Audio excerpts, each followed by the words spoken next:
الحمدللہ رب العالمین والصلاۃ والسلام علی سید المرسلین اما بعد فاعوذ باللہ من الشیطان الرجیم بسم اللہ الرحمن الرحیم۔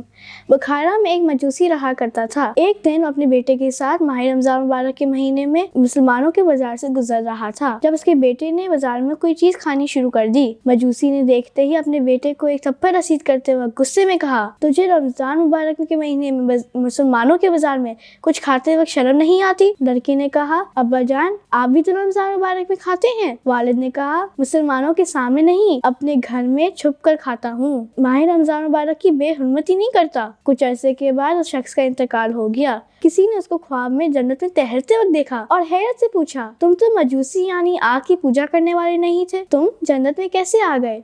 مجوسی نے کہا، واقعی میں مجوسی تھا، لیکن جب میرے موت کا وقت قریب آیا تو اللہ عز و جل نے مجھے ماہ رمضان کی رسپیکٹ کی برکت سے دولت ایمان اور مرنے کے بعد جنت عطا فرمائی۔ پیارے مسلمانوں، دیکھا آپ نے، رمضان مبارک کی تعظیم سے اللہ عز و جل نے اس مجوسی کو دولت ایمان اور مرنے کے بعد جنت کی نعمتیں سے مالا مال کر دیا۔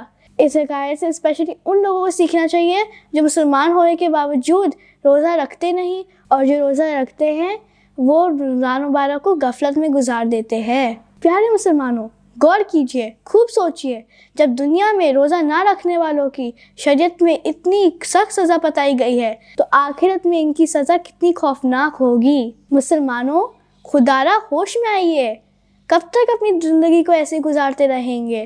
کیا ہم کو مرنا نہیں؟ کیا ہم ہمیشہ اسی دنیا میں رہیں گے؟ یاد رکھیے، ایک نہ ایک دن موت ضرور آئے گی اور ہمارا رشتہ دنیا سے ختم کر ڈالے گی اور نرم بستروں سے اٹھا کر اندھیری قبر میں لٹا دے گی۔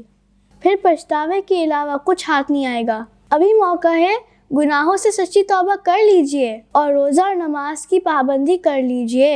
اللہ تعالیٰ سے دعا ہے کہ وہ ہمیں رمضان مبارک میں زیادہ سے زیادہ نیکی کرنے کی توفیق عطا فرمائے۔ آمین۔